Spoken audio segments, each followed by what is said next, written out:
Joining us now is writer and broadcaster Esther Krakue. Esther, we all agree the Sussexes need to earn a living, but there have been plenty of mutterings. We understand that Netflix has started to tease about what's on the cards. What on earth do we know so far? So we know that the Netflix chief content officer has confirmed that their $100 million Netflix deal with the Sussexes are going to continue into 2024, which is good news for them because unlike Spotify, they didn't just cancel the deal altogether. Apparently, the Sussexes have many projects in the works that Meghan herself said they're very excited for, and they want to make projects that make people feel. So clearly, they have some stuff in the works. Now, what worries me or worries most people is when the Spotify deal fell through because the Archetypes podcast didn't do that well. That was the Sussexes effectively promoting themselves as their own brand and getting people to basically fall in love with themselves as people. When you move into the production side of things, when you're producing content, you actually have to have some experience. You have to have a lot of knowledge in the industry. Now, we know that they have hired members of staff, but they seem to be hemorrhaging members of staff at the same rate. I mean, they've had 17 people leave the organization since it started a few years ago. And, you know, one of the things that you have to question is these people don't really have that much experience in anything. Meghan was an actress. She wasn't exactly, you know, Martin Scorsese, so we don't really know what kind of expertise she's bringing in on that front. And Harry really hasn't done a hard day of work really, other than you know, being in the army, and you can even argue then he was still in quite a protected position. So the question is, if Netflix are going to continue you know, funding this couple and giving them this $100 million deal, are they actually going to get their money's worth? Now, we have heard murmurings that there's going to be a Harry and Meghan series part 2. We obviously know the first series did quite well. I think it was the most watched series on Netflix. So they're going to do, they're planning a second series. But again, there's so many questions that come with that. First of all, the sheen has worn off the couple.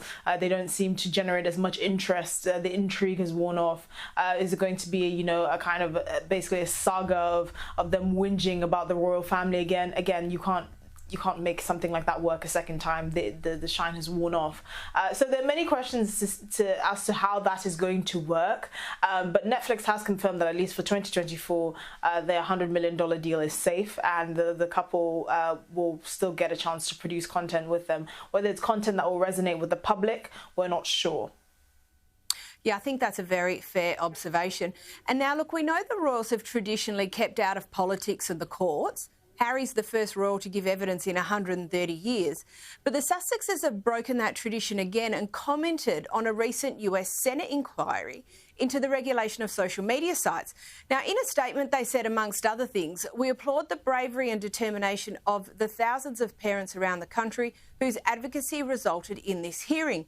This is an issue that transcends division and party lines, as we saw today at the Senate hearing. It's the time to make the necessary change at the source to keep our children safe. Now, they also released this video alongside the statement. When the car was first invented, there wasn't a seatbelt. And what happened? People started to get hurt. People started to die. So you started to change the car. We need to get out of this idea that, you know, the young kids, there's something wrong with them. It's the world that we're allowing to be created around them. Esther, it might be a particular issue that transcends party lines, but it's still quite unusual, isn't it? It is quite unusual where royals are concerned, but I think most people are considering Harry and Meghan less and less royals and more kind of just famous couple doing their own thing. They released that statement on behalf of the Archewell Foundation because they've obviously done a lot of work with safeguarding children online. But it's not surprising. I mean, this couple has routinely broken royal protocol. I don't know if you remember before the last US general election, they released a video to vote for love and to choose hope. So they've never really shied away from wading into politics.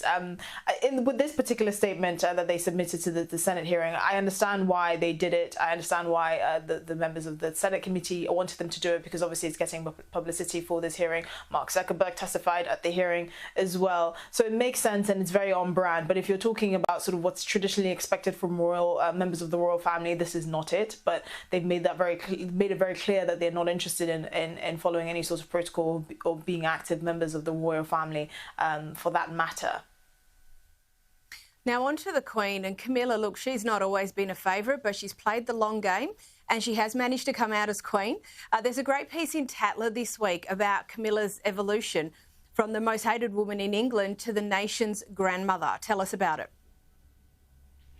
Yeah, so it's been very interesting observing Queen Camilla's rise, should I say. I mean, this was probably one of the most hated women in Britain, particularly with the whole brouhaha between Charles and Diana. And then when they got married in 2005, even the Queen, getting the Queen's permission was seen as quite a big deal.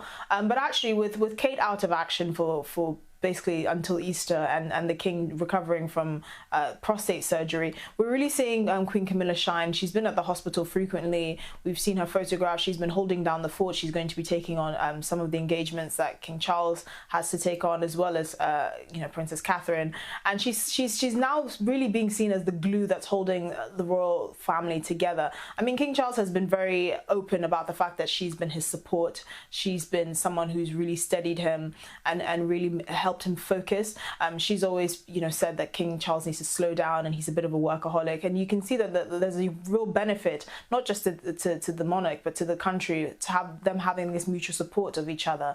And, the Queen has had to deal with a lot. I mean, she's had to have a whole kind of PR rebranding scheme just to rehabilitate her public image after King Charles's acrimonious divorce with Princess Diana. But you can see that she's really come out on top. And at the end of the day, she seems more human to most people than sort of what the tabloids painted her as, certainly in the 1990s and the early 2000s. And I think as people of age, as the country's grown with Queen Camilla, they've also grown to understand her, and they've understood her circumstances and how, life is not perfect. No one is perfect. And sometimes people make mistakes, but they can come back from them. Now, we've spoken numerous times on this show about the family feud, and it's generally centred around Meghan and her inability to adjust to life in the palace. A report this week suggests it might not be the case. Yeah, so apparently the feud between William and Harry started before even Meghan entered the picture.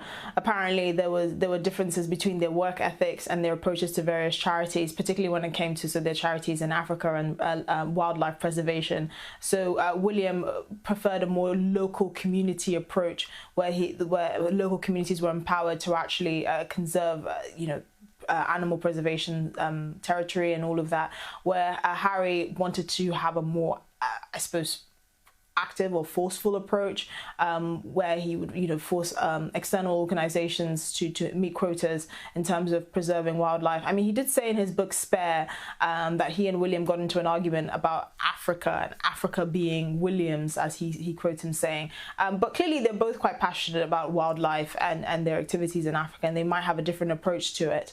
But we do know that they've obviously had skirmishes, as siblings do, before Meghan entered the picture. I think it was just exacerbated by the fact that obviously when Harry married Meghan, and he effectively shoehorned her into the institution and didn't really give her time or give them time for a role to develop or a place for them to develop organically in the royal family, that just heightened tensions between the brothers. And now we obviously know that's nothing compared to everything that's happened since the release of the book Spare. And like I said, I do believe that the current situation is going to calcify. I don't think there's really any coming back for at least the brothers at this point. And it will be a bit awkward when King Charles eventually does pass away and the crown passes to King William, for him to have an acrimonious relationship with his own brother. That's not going to bode very well, but sometimes these things happen and you can't really blame anyone other than Harry. You can blame Harry.